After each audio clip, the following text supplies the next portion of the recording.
انسان کی فطرت ہے، جب اللہ تعالیٰ اس کو رزق دیتا ہے، دولت کے دروازے اس کے لیے کھولتا ہے، اس کو جاہ و منصب ملتا ہے، اور یہ اللہ تعالیٰ اس کو جاہ و منصب دے کے، دولت دے کے، اس کو پیسہ روپیہ دے کے اس کی آزمائش کرتا ہے، لیکن اس کو آزمائش نہیں سمجھتا۔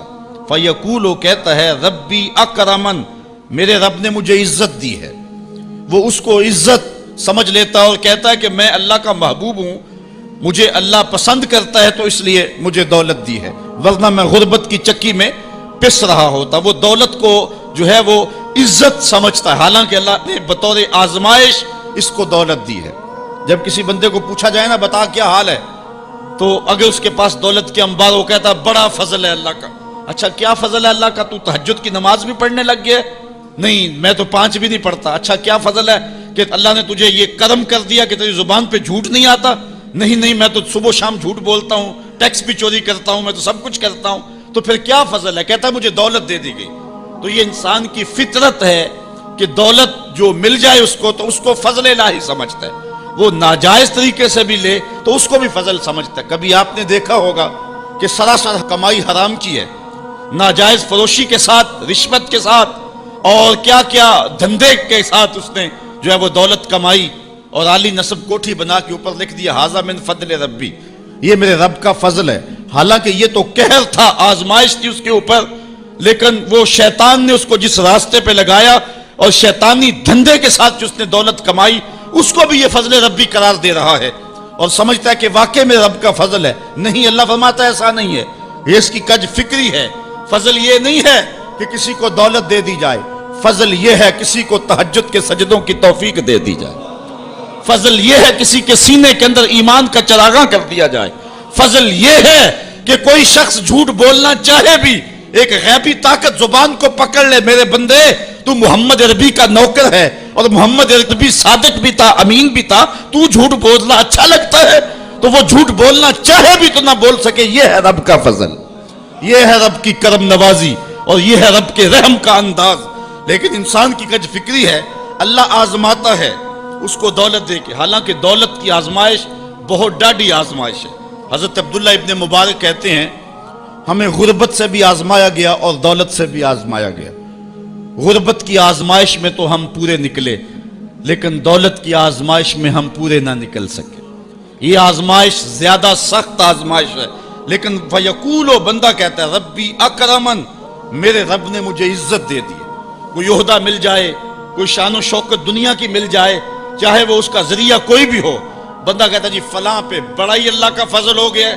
یار ایک معمولی شخص تھا، گلی سے نکلا، اب دیکھو جو ہے وہ وزارت کا قلم دان تھامے ہوئے ہے، بڑا فضل ہوا۔ کیا فضل ہوا اس کے اوپر کہ اس نے جائز ناجائز ہر راستہ جو ہے وہ اختیار کیا اور رب کو قدم قدم پہ ناراض کیا، اور ہم اس کو فضل گردان رہے ہیں۔ کہا فضل نہیں ہے، یہ ڈاڈی آزمائش ہے، لیکن انسان کی کج فکری ہے، وہ اس کو فضل کہہ رہا ہے۔ اچھا ایک اور انسان کی کج فکری دیکھیے، وَأَمَّا إِذَا مَبْتَلَاهُ فَقَدَرَ عَلَيْهِ رِزْقَهُ فَيَقُولُ رَبِّي أَهَانَنِ، اور اگر اللہ آزمائے اس کا رزق اس پر تنگ کر دے، فَيَقُولُ، تو پھر کہتا ہے رَبِّي أَهَانَنِ، میرے رب نے تو مجھے خوار کر دیا، میرے رب نے تو مجھے ذلیل کر کے رکھ دیا۔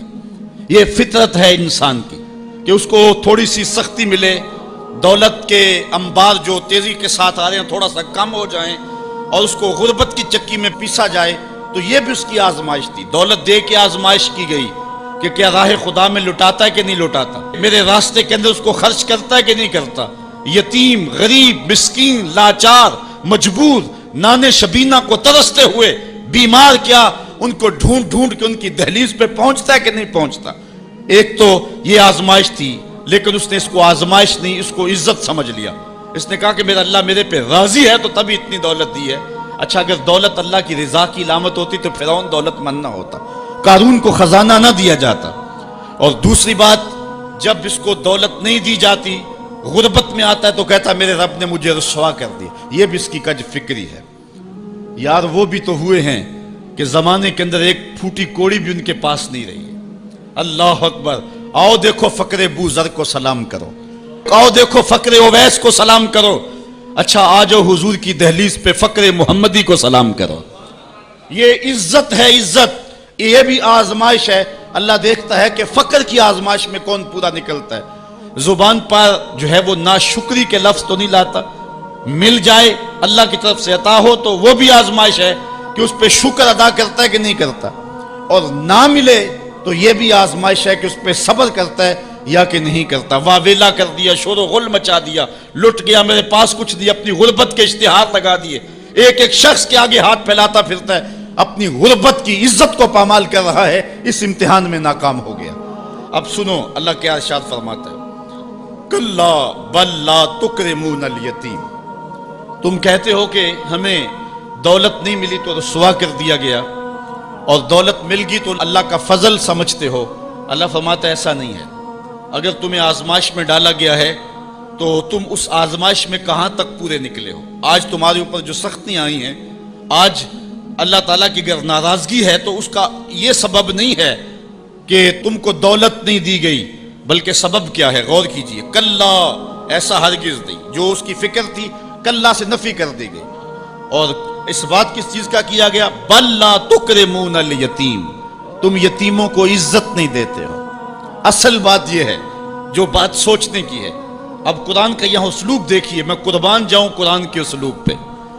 ایسے ہی نہیں، جب اکرمہ ابو جہل کا بیٹا اسلام کے حصار میں آتا ہے تو قرآن پڑھتا ہے نا تو اشش کر اٹھتا ہے اور پھر روتا ہے اور کہتا ہے ہاذا کلام و ربی، یہ میرے رب کا کلام ہے، اور قرآن بتا رہا ہے، اس کا لہجہ بتاتا ہے۔ اسلوب دیکھیے، بات غریب کو روٹی دینے کی نہیں کی گئی، غریب کو جو ہے وہ کھانا دینے کی نہیں کی گئی، اس کو کپڑے پہنانے کی نہیں کی گئی۔ قرآن نے جو کہا ہے کلا بل لا تکرمون الیتیم، بات یہ ہے کہ تم یتیم کو عزت نہیں دیتے ہو۔ یتیم کو تم عزت کیسے دے سکتے ہو یہ تم جانتے ہو کہ اس کی تکریم کیسے کرنی ہے۔ تمہارے پاس یتیم کو پہنانے کے لیے کپڑا نہیں ہے، اس کو دینے کے لیے روٹی نہیں ہے، لیکن تمہارے سینے میں پیار تو رکھا ہوا ہے نا۔ اس برہنہ یتیم کو سینے سے لگا کر کے اس کا ماتھا تو چوم سکتے ہو نا۔ رب یہ نہیں دیکھتا روٹی کس نے دی، رب یہ دیکھتا یتیم کو پیار کس نے دی ہے، وہ یہ دیکھتا ہے۔ کلا بل لا تکرمون الیتیم، معاملہ روٹی کا نہیں ہے، بچی ہوئی روٹی تو کتے کو بھی ڈالی جا سکتی ہے، کسی کو غریب کو دے دی تو یہ کون سا کمال ہے؟ جو دیگیں بچ گئی وہ مدرسے میں بھیج دی، یہ کمال کی بات نہیں ہے۔ وہ گندگی کے ڈھیر پہ بھی تو پھینکنی تھی، خراب ہو جاتی، 2 گھنٹے اور پڑی رہتی۔ معاملہ یہ نہیں ہے، معاملہ تکریم کا ہے۔